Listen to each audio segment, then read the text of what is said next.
5 erros que você jamais deve cometer no pedido de exibição de documento ou coisa. Essa é a lição prática jurídica de número 15, de um total de 365. Como você sabe, todos os dias neste canal eu posto um áudio com lições práticas de como vencer o processo de conhecimento e de como obter sucesso na defesa do executado. Hoje vamos analisar a estratégia processual de vencer o processo. Eu desenvolvo muito isso no meu treinamento aprofundado Como Vencer o Processo, método IPR. E hoje vamos analisar especificamente a prova exibição de documento ou coisa. Como você sabe também, uma das principais estratégias para vencer uma demanda é produzir a prova necessária para vencer o processo. E qual é a prova necessária para vencer o processo? É aquela que, diante do caso concreto, ela seja relevante, porque recai sobre o fato controvertido, o fato alegado pelo autor e impugnado pelo réu na contestação. Então, a prova requerida, para ela ser relevante, ela tem que recair sobre esse fato controvertido. E além disso, para que a prova seja necessária, ela tem que ser útil, tem que ser uma prova adequada, um meio de prova que tenha aptidão para demonstrar o fato controvertido. Mas é muito comum que, no caso concreto, o seu cliente não tenha acesso a um documento ou coisa que ele precisa ou para ajuizar uma ação ou para produzir uma prova numa ação já proposta. E aí é importante você se atentar que a expressão documento, em termos processuais, documento significa qualquer coisa capaz de demonstrar um fato. O documento, ele pode estar instrumentalizado num papel ou não. Nós sempre associamos documento àquilo que está instrumentalizado num papel. Mas um áudio é um documento, um vídeo é um documento, uma fotografia é um documento, um e-mail, um print de WhatsApp, tudo isso que eu mencionei aqui são exemplos de documento. Pode ser que para você ajuizar a ação em favor do seu cliente, ou para você demonstrar um fato numa ação já ajuizada, o seu cliente precisa ter acesso a esse documento e ele não tem. O documento está em poder de terceiro. E aí vem a pergunta: como ter acesso a um documento ou coisa que está em poder de um terceiro? Através do pedido de exibição de documento ou coisa. E a partir de agora, eu começo a mostrar para você 5 erros comuns na prática jurídica sobre esse pedido de exibição de documento ou coisa. Uma excelente estratégia processual para você ter acesso a um documento que o seu cliente não dispõe e, com isso, vencer a demanda. Primeiro erro. O primeiro erro é não fazer um pedido administrativo a quem detenha o documento, a quem esse documento está na posse, para que esse terceiro exiba o documento administrativamente. É muito importante que você, como advogado, faça um pedido administrativo por meio de uma notificação simples a essa pessoa que detém o documento, ou seja, esse pedido deve ser endereçado a quem dispõe do documento. Administrativamente, você faz esse pedido por uma petição simples através de uma notificação. Uma notificação que também pode ser uma notificação de entregar esse documento a essa pessoa, para que essa pessoa agora exiba em determinado prazo o documento solicitado. Sob pena, e você vai consignar isso na sua notificação, sob pena de que, se a pessoa não exibir o documento, quem está pedindo o documento, seu cliente, irá tomar providências judiciais para a exibição do documento. E por que isso é importante? Por que é importante você fazer primeiro um pedido administrativo por uma simples notificação a quem detém o documento para que essa pessoa exiba? Porque se não for exibido o documento administrativamente, você, em favor do seu cliente, vai tomar as medidas judiciais adequadas para a exibição. E nessa ação ou nesse pedido judicial que você for fazer, se o documento for exibido, a parte que se negou administrativamente deu causa à tomada da decisão de entrar com uma ação judicial. Ela deu causa ao ajuizamento da ação para a exibição do documento e, portanto, ela será condenada em honorários advocatícios sucumbenciais nesse pedido judicial de exibição de documento ou coisa. Quando você também tem essa providência de fazer o pedido administrativo, você demonstra boa-fé do seu cliente, autor, em relação ao pedido de exibição de documento. Por quê? Porque tentou obter o documento extrajudicialmente, administrativamente, e não teve erro. Então, o primeiro erro é não fazer o pedido administrativo. O pedido administrativo é uma condição para a propositura da ação? Se não tiver o pedido administrativo, falta interesse de agir para o ajuizamento de uma medida judicial para a exibição do documento? Não. Não é falta aqui de interesse de agir. Não tem essa condição, mas vai dar causa, né? Vai demonstrar que a parte deu causa ao ajuizamento da ação numa eventual condenação. Então, esse é o primeiro erro comum. O segundo, utilizar a via judicial inadequada para a exibição do documento ou coisa. Prestem muita atenção aqui. O pedido de exibição de documento ou coisa, ele está fundamentado nos artigos 396 e seguintes do CPC. Para você se utilizar desse expediente judicial do pedido de exibição de documento ou coisa fundamentada no artigo 396 e seguintes, você só pode se utilizar desse expediente quando já existe uma ação judicial proposta. A ação já foi interposta e no curso dessa ação você quer a exibição de um documento ou coisa. Então imagine o seguinte, imagine que o seu cliente ajuizou uma ação de indenização por acidente de trânsito contra B. E agora, qualquer das partes, o seu cliente A, autor, ou B, réu, podem requerer que um documento seja exibido no curso dessa ação, um documento que não dispõe. Nesse caso, você vai se valer dessa medida judicial de exibição de documento ou coisa. Agora, observe, esse documento, ele pode estar tanto em poder do seu adversário, ou ele pode estar em poder do terceiro, de quem não está na ação. Então, imagine o seguinte, você advoga em favor do A e o A ajuizou uma ação de acidente de trânsito, uma ação de indenização contra B.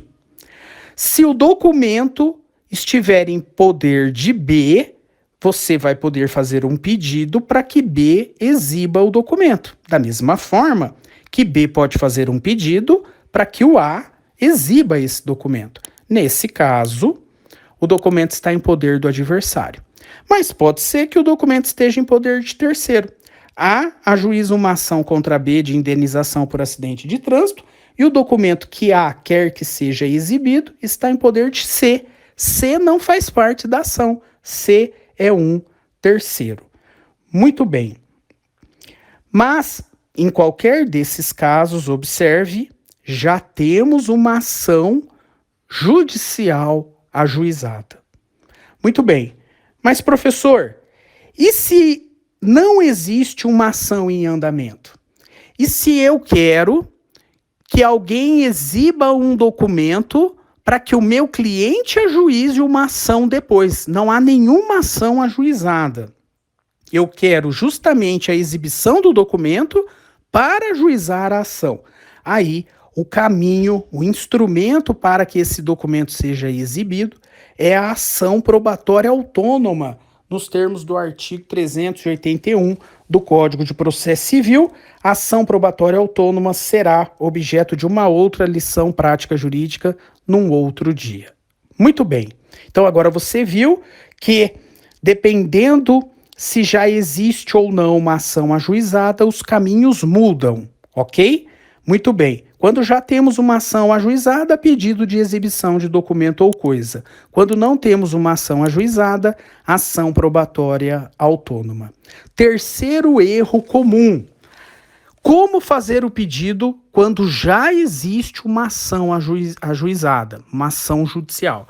Então, A já ajuizou uma ação contra B, uma ação, por exemplo, de indenização por acidente de trânsito. Como que faz o pedido agora de exibição do documento ou da coisa no curso dessa ação principal? Bom, esse pedido de exibição de documento ou coisa vai depender de quem detém o documento. Você tem que fazer a seguinte pergunta: o documento está em poder de quem? Se o documento está em poder do meu adversário, esse pedido de exibição de documento ou coisa será um pedido incidental, um pedido nos próprios autos da ação já ajuizada. No meu exemplo aqui, indenização por acidente de trânsito. Vai ser um pedido incidental na própria ação de indenização por acidente de trânsito, no curso da ação. Um pedido dentro dessa ação de indenização por acidente de trânsito, um pedido incidental. Por quê? Porque o documento está em poder do adversário. A quer que B, o réu, exiba o documento, ou B, réu, quer que o A exiba o documento. A ação é entre A e B. Maravilha. Mas e se A ajuiza uma ação contra B e o documento está em poder do C, do terceiro? Se o documento está em poder do terceiro, a exibição de documento ou coisa se dará por uma ação incidental. Quem é parte na ação principal vai ajuizar uma nova ação, uma ação incidental contra o terceiro que dispõe do documento a ser exibido.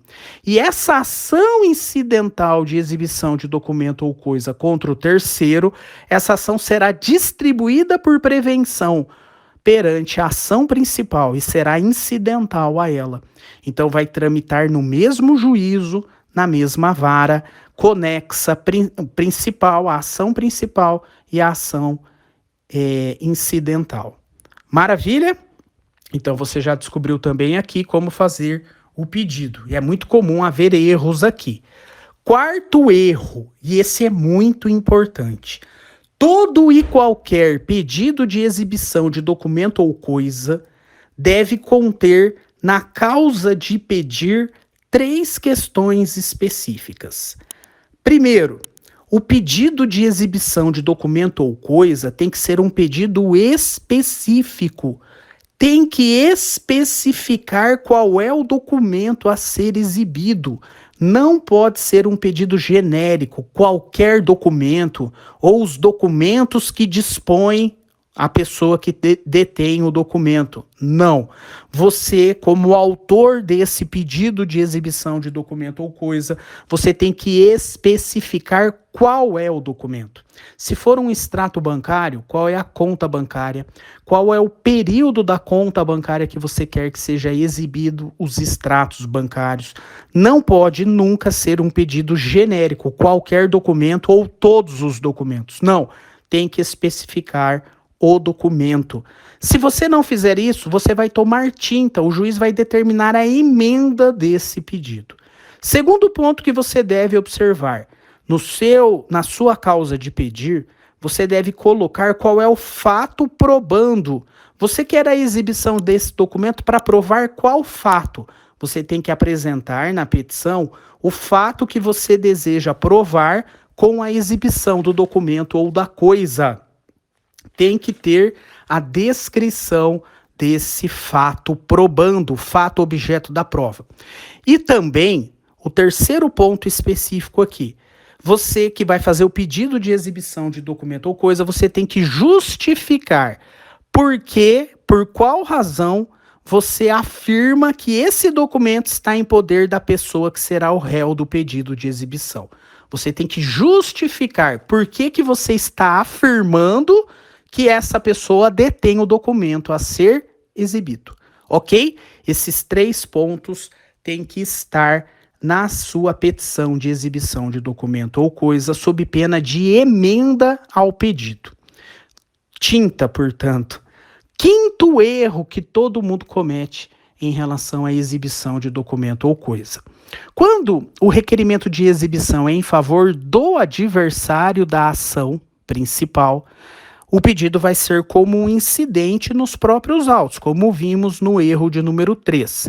E aí o autor faz o pedido e o réu, que é o adversário no pedido de incidente, o réu, ele vai ter um prazo de 5 dias para fazer a defesa. E ele pode, nesse prazo de 5 dias, exibir o documento, e aí está resolvido. Ele pode permanecer inerte, ou ele pode apresentar uma defesa, uma causa que justifica a não exibição. Ou, por fim, ele pode alegar que não dispõe do documento. Muito bem, se ele exibe o documento, está tudo resolvido. Se ele fica inerte, ele recebe lá a intimação para manifestar em 5 dias sobre o pedido de exibição e permanece inerte, deixa decorrer o prazo sem manifestar no processo, o juiz vai determinar 5 dias para ele exibir. Se ele apresenta uma causa de recusa à exibição do documento, o juiz vai analisar se essa recusa é legítima ou não. E se ele alega que não dispõe do documento, vai caber ao autor do pedido de exibição comprovar que o documento está em poder de quem está fazendo essa defesa de que não dispõe do documento. De qualquer forma, se o juiz determina a exibição desse documento e o réu do incidente não exibe, conforme determinado pelo juiz, aí vai incidir o artigo 400 do Código de Processo Civil. Qual é a consequência do adversário de quem fez o pedido de exibição de documento ou coisa não exibir? Aquilo que quem fez o pedido queria provar se presume verdadeiro. Isso está no artigo 400 do CPC. Haverá uma presunção de veracidade dos fatos alegados pelo autor. Nesse caso concreto, nem vai precisar impor multa, busca e apreensão para que esse documento seja apresentado. Por quê? Porque como foi feito contra o adversário, aquilo que eu queria provar com a exibição, aquele fato, ele presume-se verdadeiro. Agora, se o requerimento de exibição foi em favor de terceiro, há juízo uma ação contra B, só que o documento está em poder do terceiro C. A ou B vai ajuizar a ação incidental contra o C. O C será citado nos termos do artigo 401 para exibir o documento no prazo de 15 dias ou contestar. Se essa contestação não for acolhida, o juiz vai condenar o C a exibir o documento. E se o C não exibe o documento? Aí, nesse caso concreto, o juiz vai impor medidas coercitivas. O juiz vai impor, nos termos do artigo 139.4, busca e apreensão, multa, vai forçar o terceiro C a exibir o documento ou coisa. E nessa situação, quando quem tem que exibir é o terceiro, nessa situação, a falta da exibição do documento pelo terceiro não presume o fato alegado por quem requereu a exibição do documento ou coisa. Por quê? Porque o adversário não pode ser prejudicado pela inércia em não exibir do terceiro. Por isso que, nesse caso, não cabe presunção de veracidade. Não vai ser possível prejudicar o adversário na ação principal em razão da omissão do terceiro na ação incidental de exibição de documento ou coisa. Então, nesse caso, é só medidas coercitivas, já que o réu da ação principal, ele não pode ser prejudicado pela omissão na exibição do terceiro, quando o pedido é formulado em razão do terceiro. Muito bem, é isso. Foi essa a nossa lição prática jurídica do dia. Uma ótima semana a todos e até amanhã.